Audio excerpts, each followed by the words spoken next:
noite, tudo bom? Com muita satisfação tá falando um pouco aqui sobre psicologia e os aspectos da pandemia. O meu nome é Felipe Teles, eu sou psicólogo e atualmente sou professor da UFMA e eu vou falar um pouco dos aspectos psicopatológicos que a gente pode falar acerca de tudo que nós temos vivido, nós estamos vivendo atualmente em tempos de coronavírus, em tempos de pandemia. Antes de começar a falar um pouco acerca do coronavírus ou Covid-19, eu quero falar um pouco sobre os aspectos históricos. Eu vou tentar dividir esse momento com vocês em 3 aspectos. Eu vou falar um pouco dos aspectos históricos, eu vou falar um pouco do cenário econômico, como é que isso afeta a sociedade, a globalização no mundo atual que nós vivemos. E eu quero estar falando também um pouco das estratégias de enfrentamento, que no momento que nós vivemos, com todas essas circunstâncias e incertezas, saber ter resiliência, saber um pouco de como nós podemos agir e de obter comportamentos que possam estar melhorando a nossa capacidade de resiliência, de passar por adversidades cada vez mais. Então, eu quero começar falando um pouco do livro de um antropólogo muito conhecido no Brasil, chamado Roberto da Mata. O Roberto da Mata, ele tem um livro chamado A Casa e a Rua. E esse livro, ele faz uma explanação da história dos últimos 100 anos no Brasil, da casa e da rua. Eu quero começar com esse livro, porque eu quero fazer uma analogia ao que nós estamos passando hoje. O Roberto da Mata, ele vai fazer um retrato de como era a casa há 100 anos atrás, no Brasil. Era uma figura extremamente machista, era uma casa onde as pessoas moravam, muitas pessoas estavam habitando, era uma imagem sacra. E a rua, há 100 anos atrás, no Brasil, era um ambiente inóspito, era um local de boêmios, era um local que causava um pouco de susto, um local perigoso. Mas para as mulheres ainda mais, né? Mulheres que elas ficavam à noite, elas eram totalmente estigmatizadas na sociedade. Então, eu estou citando o Roberto da Mata para começar um pouco sobre essa questão da saúde mental e a questão do Covid, porque eu quero falar um pouco da perspectiva da casa. Por exemplo, 100 anos se passaram e o Roberto da Mata vai fazer uma nova analogia à casa e à rua. Ele fala que o livro dele foi mais ou menos na década de 90, mas dá para ser usado atualmente na sociedade que vivemos. O Roberto da Mata, ele vai dizer que atualmente houve uma inversão. Mas como seria essa inversão? Durante muito tempo, a casa, o ambiente sagrado, era o local mais seguro que todos nós tínhamos. E isso não só no Brasil, mas na Europa, na América Latina e nos demais continentes. E a rua era um ambiente perigoso. Passam-se 100 anos e há uma inversão. A rua, para muitas pessoas, ela acaba virando a casa. E a casa, para muitas pessoas, acaba virando a rua. Cada vez mais hoje, nós passamos menos tempo, mais tempo ainda na rua do que ainda na casa. Talvez o espaço da casa que nós ocupamos em mais proporção seja o nosso quarto, no horário de dormir, ou às vezes nem conseguimos observar nossos familiares. Enfim, essa analogia é importante para mostrar um pouco de como é a sociedade hoje. As pessoas hoje ficam cada vez menos em casa e as pessoas estão sendo obrigadas a ficar não são obrigadas, mas é uma recomendação da Organização Mundial de Saúde que nós tenhamos isolamento. E esse isolamento é o cuidado que nós temos com as outras pessoas que vivem entre nós. Eu, particularmente, como pessoa, não como psicólogo ou como professor, eu mesmo considero que eu utilizo o espaço da rua muito, né, como um ambiente mesmo que eu gosto, pela questão da dinâmica, do meu jeito de ser. E eu acho que muitas pessoas também acabam tendo essa mesma perspectiva. Então, eu faço essa analogia do livro do Roberto da Mata, Casa e a Rua, para falar um pouco para vocês de que, como para muitas pessoas, é difícil hoje estar em casa. Isso gera estresse, isso gera irritabilidade. Eu estava vendo dados atualmente no Ministério dos Direitos Humanos que o índices aí de violência doméstica tem aumentado no Brasil, dos registros aí feitos pela polícia, e é preocupante. Isso também envolve aspectos psicopatológicos. Mas quero falar um pouco dos aspectos históricos. No Brasil, nós não temos, assim, na psicologia, relatos, né, de comportamentos da saúde mental em comportamentos parecidos com o que nós estamos passando hoje, né? A gente tem ali na gripe espanhola, 1918, e a psicologia ainda era muito vinculada à filosofia, não tinham ainda muitas pesquisas, certo? As pesquisas em psicologia, assim, de olho na sociedade, elas só vieram ganhar força na Primeira e na Segunda Guerra Mundial. Então, as pesquisas em campo, essa questão de observação, elas passaram a ser mais fortes na Primeira e na Segunda Guerra Mundial, que dá um embasamento muito forte na perspectiva histórica para a gente compreender como seria um comportamento de uma pessoa que passa por um estresse traumático, que a gente pode falar um pouco aqui. Então, como eu já relatei para vocês, nós não temos tantos artigos científicos ou revistas ou livros que narrem, né, momentos de pandemia ao longo da história. Nós temos ali no H1N1 em 2009, a gente tem ali um aumento, segundo dados da American Psychology Association, a APA, nos Estados Unidos. Ela fala ali do número de estresse pós-traumático nos Estados Unidos, principalmente, e alguns países asiáticos, certo? Eu estava dando uma olhada, e eu acho pertinente fazer esse comentário. A OMS, a Organização Mundial de Saúde, ela fez um relato de que hoje nós temos no mundo todo 460 milhões de pessoas que sofrem de problemas de ordem de saúde mental. Isso as pessoas que estão declaradas, que fazem uso de medicamento. Então, eu estava dando uma olhada num artigo da Universidade de Dresden, na Alemanha, de um professor alemão na Universidade de Dresden.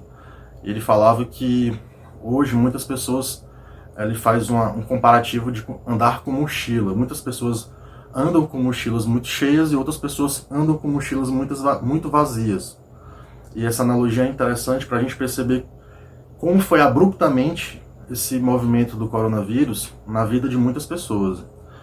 Se nós imaginarmos que esses 460 milhões de pessoas que sofrem de transtornos mentais, existe um momento em que essas pessoas podem apresentar comportamentos de depressão, irritabilidade, sintomas de ansiedade, que eu acredito que pode estar ocorrendo em milhares de pessoas atualmente.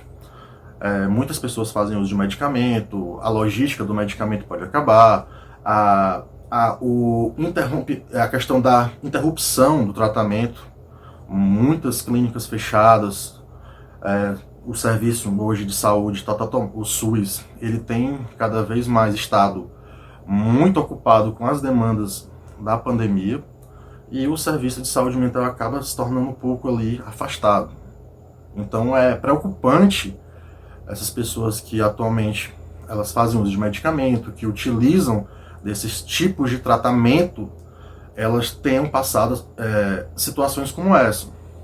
E pessoas que não fazem uso de medicamento, em que elas apresentam comportamentos de origem de ansiedade ou de algum comportamento depressivo, pode gerar sim essa perspectiva de medo. Nós temos ao longo da história diversos componentes aí que podem estar embasando um pouco a minha fala. A perspectiva do estresse pós-traumático que vem da Primeira e da Segunda Guerra Mundial, que foi estudado, que é o comportamento de pessoas que passavam por situações extremamente adversas, como elas se comportavam na sociedade. Mas eu não quero focar muito nessa perspectiva da história, porque eu preciso também falar um pouco do cenário atual e também do cenário econômico. Uma das variáveis mais preocupantes que nós temos também é com o viés econômico. Por exemplo, muitas pessoas principalmente as pessoas que utilizam, que são empreendedoras, que utilizam no cenário econômico, elas estão hoje com um medo, um pânico muito grande. O que será de empresas? Como serão as empresas daqui para frente? Como serão as taxas de desemprego, as taxas de emprego? Então, assim, hoje tem um grande ponto de interrogação entre as pessoas, que isso pode estar mexendo, assim, invariavelmente a cabeça de muitas populações do mundo, não somente do Brasil, ou não somente do Nordeste, enfim. Eu vou fazer uma citação também ao longo da história, por exemplo, a crise de 29, o crash, muito conhecido nos Estados Unidos, ele tem uma variável que a gente pode estar colocando como uma variável de entendimento, porque o crash, ele abalou o sistema financeiro do mundo todo, não somente nos Estados Unidos, mas também chegou no Brasil, e naquela época havia um suicídio para cada 100 mil habitantes. Então nós temos aí relatos de pessoas que pulavam de pontes, que pulavam de prédio, que atiravam contra a própria cabeça, e o suicídio ele teve uma variável assim que nos assustou muito, né, essa variável. E isso também pode estar preocupando, um índice muito grande de suicídio por conta das questões econômicas, certo? O Brasil, eu também fiz uma pesquisa acerca do Ministério da Saúde.